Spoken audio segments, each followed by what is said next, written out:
quelques semaines seulement des reprises de ses activités après sa suspension suite à l'accident qui avait tué une quarantaine de passagers à Ndikénéméki. L'agence Avenir Voyage s'est encore illustrée le 21 février 2021 aux environs de 23 heures. Parti de Koutaba avec quelques ramassages à Fumbot, le porteur ayant à son bord une cinquantaine de passagers a perdu le contrôle et s'est retrouvé dans le ravin au lieu d'Imanka 2 en contrebas de la carrière de Razel. Le gouverneur, le préfet du Noun et le maire de la commune de Fumbot étaient sur les lieux. Il y a eu certainement une défaillance du système de freinage. Comme en témoignent les survivants, le chauffeur s'est battu en vain et s'est retrouvé dans les décombres. Fort heureusement, si on peut le dire, le véhicule a percuté un arbre qui a arrêté sa course. Sinon, on se serait retrouvé dans des profondes vallées qui l'attendaient. Les dommages sont incommensurables. Il y avait un peu plus de 50 passagers à bord. Nous enregistrons déjà 5 décès, dont un bébé de 9 mois. Franchement, nous sommes abattus. Ce que nous venons de voir sur le site, c'est désolant, c'est désolant. Selon le directeur de l'hôpital des districts de Fumbot, 43 blessés ont été enregistrés. 13 cas graves sont référés à l'hôpital régional de Bafoussam. On m'a pris, étant endormi quand même. Bon, 30 minutes après, je me retrouve dans le bus. Je comprends comment les gens étaient en train de crier. Tout le monde était en train de crier. Dès que j'ouvre les yeux, je vois que le bus a fait le tonneau plus de 3 fois. Du côté de l'agence Avenir Voyage, les mois et à son comble. Nous sommes mobilisés pour que tous les blessés soient pris en charge. Et nous avons référé, avec l'aide du district de santé, référé tous les blessés en état de référence à l'hôpital régional de Bafoussam. Notons que si le démon des accidents n'a de cesse de suivre Avenir Voyage, il faut relever que le gouvernement est tout aussi complice du désordre qui sévit dans ce secteur. Que dire du phénomène de petits chauffeurs?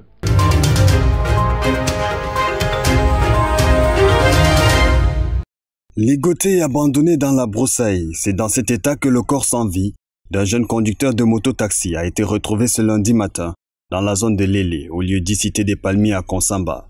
La victime est bien connue de ses camarades. L'un de nos grands au Carrefour, on vit ensemble au Carrefour, le plus souvent on est au Carrefour, après le travail, on perd un peu le temps ensemble. Il avait quel type, quelle marque de moto? Bon, c'était une petite 5 C'est une petite 5 qui travaille souvent avec. Elle n'est même pas neuve. C'est une 5 qui a pris bien de l'âge. Elle est vieille. Apparemment, il a été même poignardé, puisqu'on retrouve un autre couteau déposé à côté. Tout à côté, c'est la découverte d'un autre corps qui, selon les voisins, aurait succombé à la suite d'un vomissement chronique. Tout laisse à croire à un empoisonnement. Les populations, à bout, émettent des plaintes à l'endroit des autorités afin de prendre ce phénomène à bras le corps. La chose qu'on doit faire maintenant, c'est que la nuit, maintenant, quand on doit travailler, on va essayer de monter aussi une autodéfense. Nous-mêmes, on doit décider aussi par rapport à ces gens. Le problème d'éclairage, parce que si cet endroit était éclairé, il devait même au moins avoir une petite peur. Ils nous aident aussi vraiment à nous protéger et nous-mêmes, on va aussi les aider à attraper tous ces truands. Nous aussi, on va les aider en retour. Les sapeurs-pompiers descendus sur les lieux, en compagnie des forces de maintien de l'ordre, ont procédé à l'enlèvement des corps. Et dans les deux cas, des enquêtes ont été ouvertes pour comprendre les circonstances de ces décès tragiques et mettre la main sur les coupables.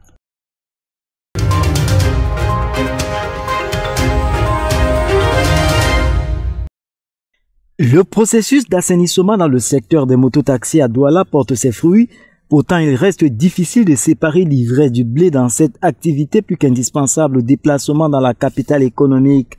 Des nouvelles relatives à quelques tragédies impliquant des conducteurs d'engins à 2 roues défraient la chronique.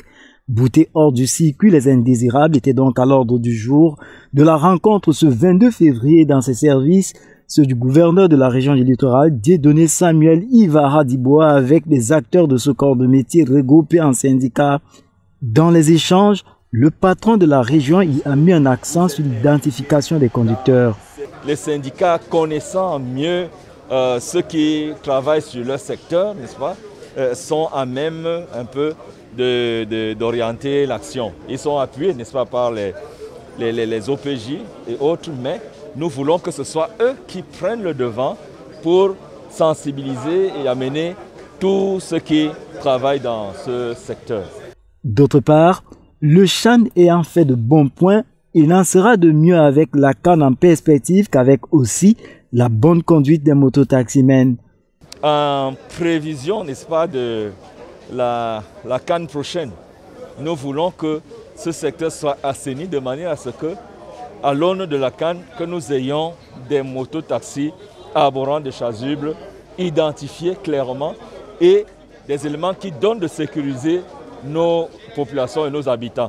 Le Cameroun est une terre d'accueil, mais pas un refuge de brigands. Voilà une mise en garde sérieuse du gouverneur à l'endroit de ces étrangers malveillants enclins à des infractions. Le malaise est remarquable.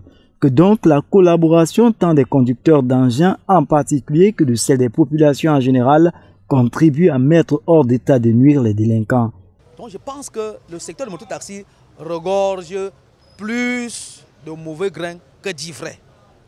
Et la solution, c'est une symbiose parfaite, pas une symbiose apparente entre les acteurs sociaux, les acteurs même de la profession, les FMO.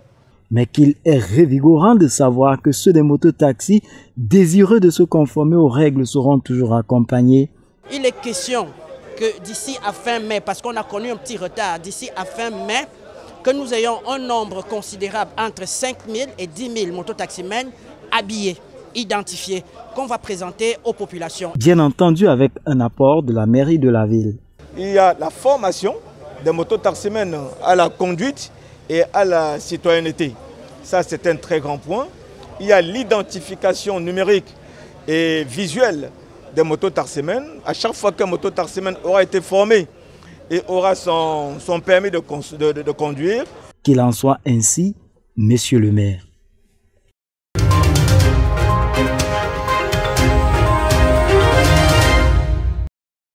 C'est un cadre visiblement bien aménagé qui recevra du 19 au 26 février 2021 les populations de Kongsamba, ceci à l'occasion des journées portes ouvertes qu'organise ce centre hospitalier. En prélude au lancement de ces activités, une conférence de presse a été donnée et à l'occasion, les organisateurs ont mis un point d'orgue sur le but de cette initiative. Il s'agit notamment de présenter une autre image de l'hôpital régional de Kongsamba. Et nous voulons de façon ordonnée, en respectant les mesures barrières, ouvrir les portes de l'hôpital régional à la population de Kongsamba. Sous le thème « Amélioration de la qualité et renforcement de l'humanité des soins », le personnel médical de l'hôpital régional de Kongsamba entend réorganiser son mode de fonctionnement, ceci en donnant la priorité à l'homme. Il est question pour nous d'être plus proche des malades, d'avoir pour première personne, première chose, premier problème à résoudre, les problèmes des malades. Il est question de nous rapprocher de tous les gens qui entrent au sein de l'hôpital régional de Kongsamba pour les prendre dans un volet pas comme il était fait avant. Tout au long de cette période, il sera organisé plusieurs activités allant dans le sens des conférences scientifiques, des activités sportives, des séances de consultation et des dépistages gratuits de VIH ainsi que de l'hépatite A et B. Devant le sous-préfet de Kongsamba, 2e Youfedi Hamid, et le président du comité de gestion de l'hôpital Nzoki pour Frédéric, le directeur de ce centre hospitalier a déploré le manque d'effectifs de médecins généralistes et spécialisés. À noter que l'hôpital régional de Kongsamba compte au total 83 fonctionnaires, 18 contractuels, 9 agents psychosociaux, 7 partenaires de santé et 6 vigiles.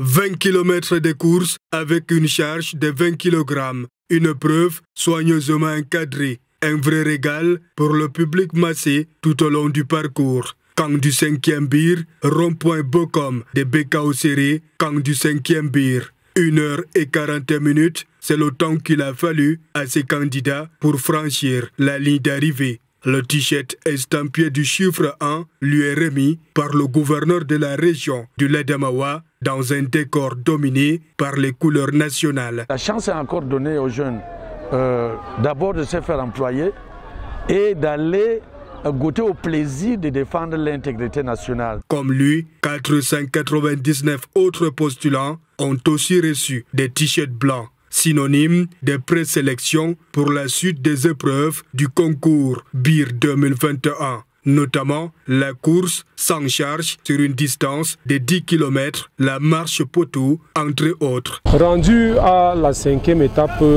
des opérations de recrutement BIR 2021, en ce qui concerne la couverture sanitaire, nous avons enregistré de cas importants qui ont nécessité une de prise en charge particulière. Pour cette prise en charge-là, nous avons déployé d'importants moyens. Servir sous les drapeaux avec honneur et fidélité. Comme commando d'élite du bataillon d'intervention rapide, 1500 jeunes ont partagé ces rêves dans les Damawa. Après les visites médicales sommaires, le nombre s'est rétréci à 1412 et finalement 500 se sont montrés plus aptes pendant la course d'endurance et de résistance. Sur les 5 régions administratives parcourues, nous avons déjà effectué les visites médicales approfondies et les tests à plus de 14 000. Ce qui nous permet de dire que les 3/4 pratiquement des effectifs ont déjà été atteints. La déception était visible sur les visages des recalés.